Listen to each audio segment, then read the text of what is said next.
Are you living your own life, or a script that was already written? Have you ever felt like a character in someone else's story? Wake up, go to school, get a job, get married, buy a house. Who wrote this script? Was it you, or was the storyline handed to you before you even realized it? Your time is limited, so why waste it living someone else's life? Day after day, checking the boxes that society gave you, following a plot you never authored. Think about it, are you truly living your own life, or acting out a script that was already written for you? This is a call to awaken. To shake off the expectations, the supposed to and should, and to ask the daring question, whose life am I really living? Are you the author of your story, or just a reader of the lines given to you? Part 1, The Societal Script, A Life on Autopilot. From the moment we're born, society hands us a script. Here's how to be a successful human, it says. Go to school. Get good grades. Be responsible. Find a stable job. Work hard. Get married. Buy a house. Have kids. Save for retirement. These milestones can feel comforting, like a road map to follow in a confusing world. But whose map is it? Picture a young woman, let's call her Alice. Alice did everything right, studied hard, got into a prestigious college, landed a well-paying corporate job. By society's standards, she's living the dream. But every morning Alice wakes with a subtle panic she can't name. Driving to work, she feels like an actor playing a role. In meetings, she hears her own voice saying, "This is where I'm supposed to be, I have a good life. I should be happy." Yet an inner voice whispers that something is missing. Late at night, when the world quiets, Alice wonders, whose dream am I really living? Mine, or someone else's? Alice's story is far from unique. So many of us have lived on autopilot, following the cultural script without even realizing it.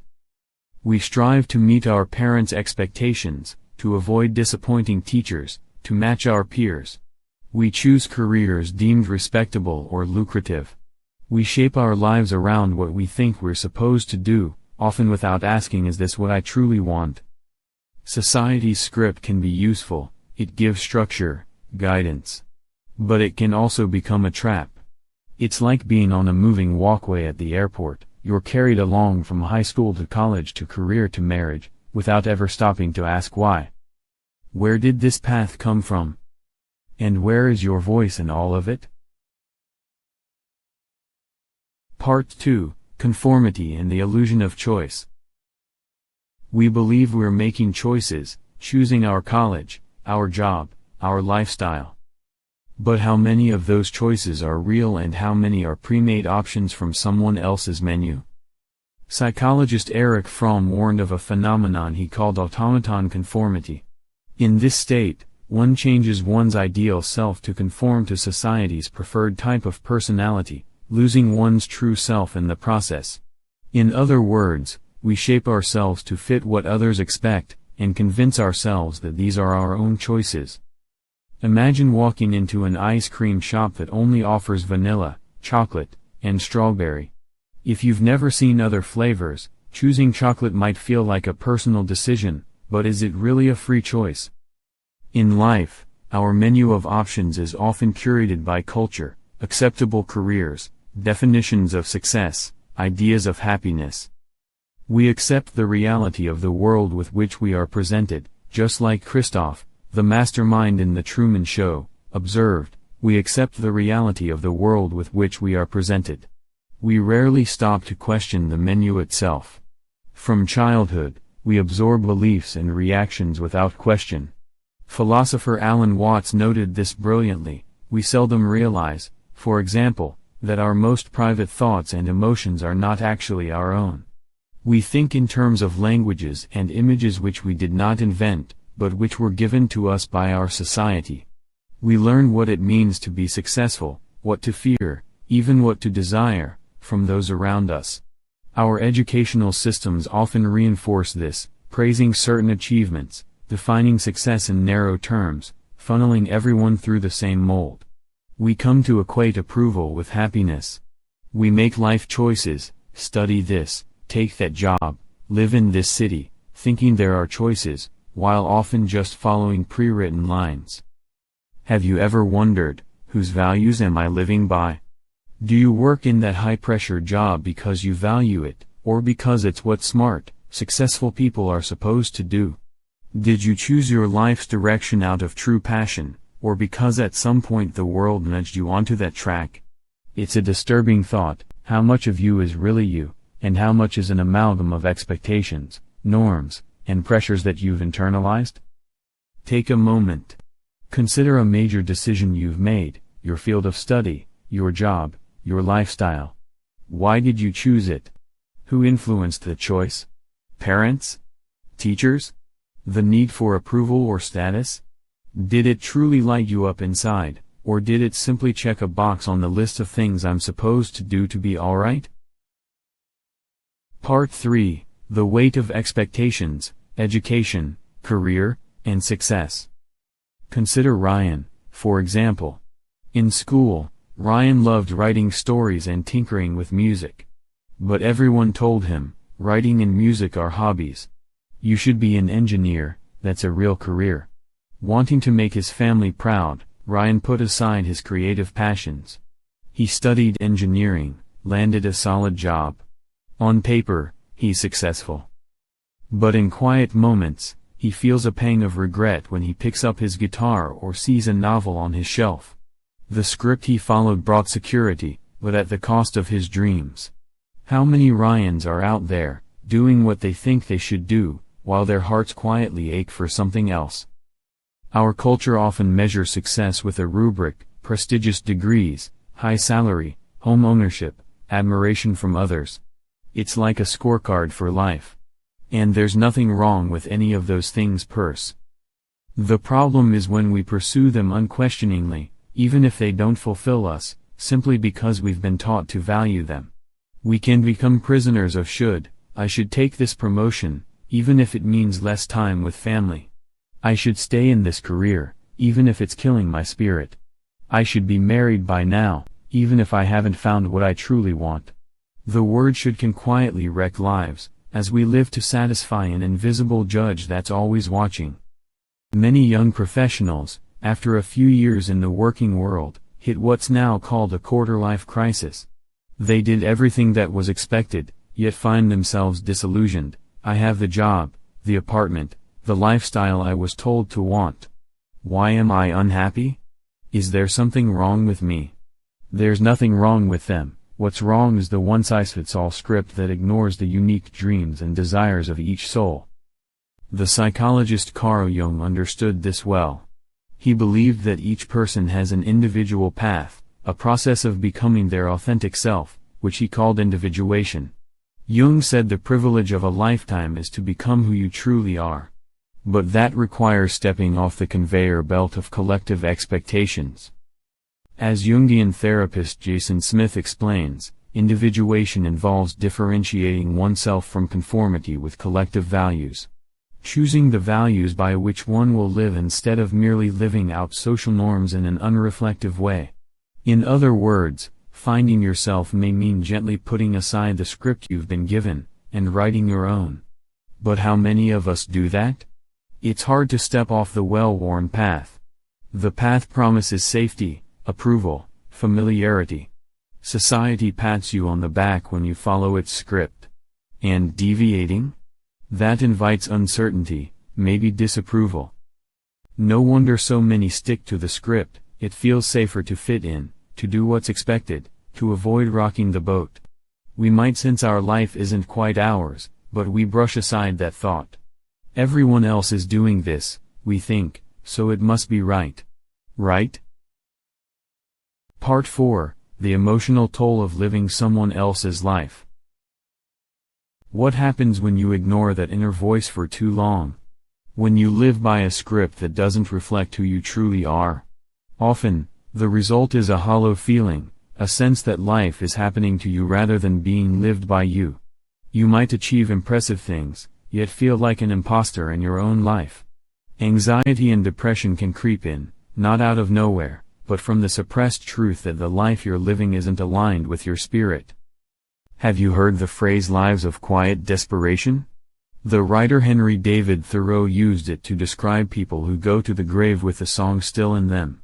It's a haunting image, humans who followed all the rules, met all the expectations, yet quietly yearn for something real, something theirs.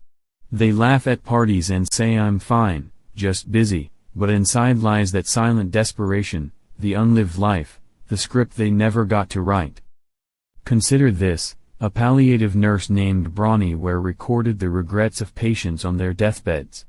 The number one regret they voiced was startlingly clear: I wish I'd had the courage to live a life true to myself, not the life others expected of me.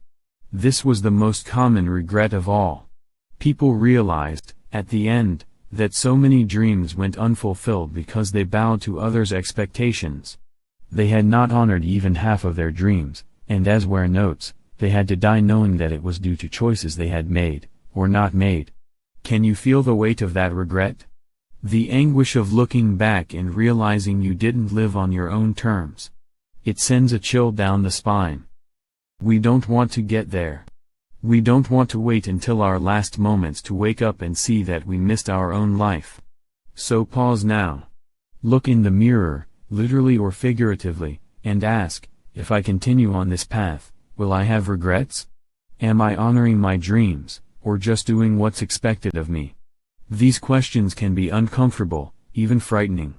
But they are among the most important questions you will ever ask yourself. Maybe you're realizing that some of your dreams are still on the shelf, waiting.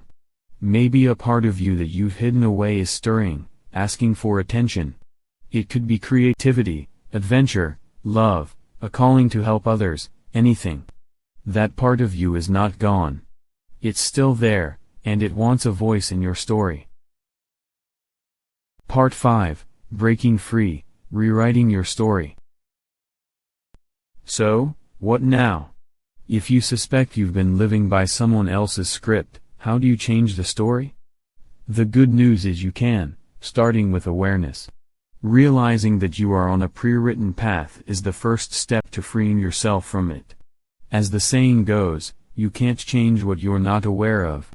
Well, now you are aware. The idea has entered your mind that maybe, just maybe, there's another way to live, your way. History and literature are full of heroes who break away from the village, who leave the known world to find their truth, from Buddha leaving his palace, to Moana hearing the call of the ocean in defiance of her tribe's rules. These stories resonate because deep down we all crave that freedom, the freedom to be ourselves. It doesn't require a grand rebellion or a dramatic quest across the ocean. It can start quietly, internally, by listening to your own voice. Modern writer Mark Manson gives a blunt piece of advice: if you don't choose your values, the world chooses for you, and you probably won't like where it leads. So ask yourself, what do I truly value? Not what you think you should value, not what impresses others, but what genuinely matters to you. Is it creativity? Family? Freedom? Knowledge? Compassion? Adventure? Identify those values and let them be your North Star. When you know your core values, it becomes easier to see which parts of your life align with them and which are off script, or rather, on someone else's script. It might help to take small steps. You don't need to upend your life overnight. Sometimes that script keeps a roof over your head. Practicalities matter.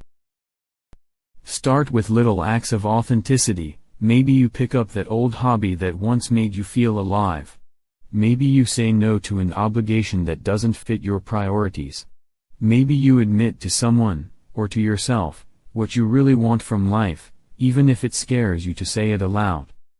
Each small step is like writing an original line in your script, breaking out of the old storyline. Think of Jenny, who went into law because it was a smart choice. After years of practicing, she felt drained and unfulfilled. In her mid-30s, she started taking evening classes in environmental science, something she'd loved in college but never pursued. It was a whisper of her authentic self emerging. One class led to another, and eventually Jenny shifted into a career in environmental policy, a path where she found passion and purpose. "It was like I finally stopped acting and started living," she said. Her family was bewildered at first. "You're leaving a high-paid law job to do that?" But ultimately, seeing her come alive, they understood. Jenny's story is one of many. The details differ, but the essence is the same. At any point, you can choose to change the script. Yes, there are risks. Stepping off the expected path can be scary. Others may not understand. You might face uncertainty. But what's the cost if you don't take that risk? The cost is often never truly knowing yourself, never reaching that deep sense of fulfillment that comes when your outer life aligns with your inner self. The philosopher Alan Watts compared life to a piece of music. The point isn't to get to the end of the composition as fast as possible, but to sing, to dance, to experience each note fully. Living someone else's script is like playing someone else's sheet music when your heart wants to improvise jazz. It may produce sound, even applause, but it won't feel like your music. To find your music, you have to be willing to stray from the score and listen for the melody within. And remember Brené Brown, the researcher who champions authenticity and vulnerability? She reminds us that authenticity is the daily practice of letting go of who we think we're supposed to be and embracing who we are. Daily practice, meaning it's a choice we make again and again, to be real, to be ourselves, not who others expect us to be. It takes courage, cultivating the courage to be imperfect, as she says, but it's so worth it.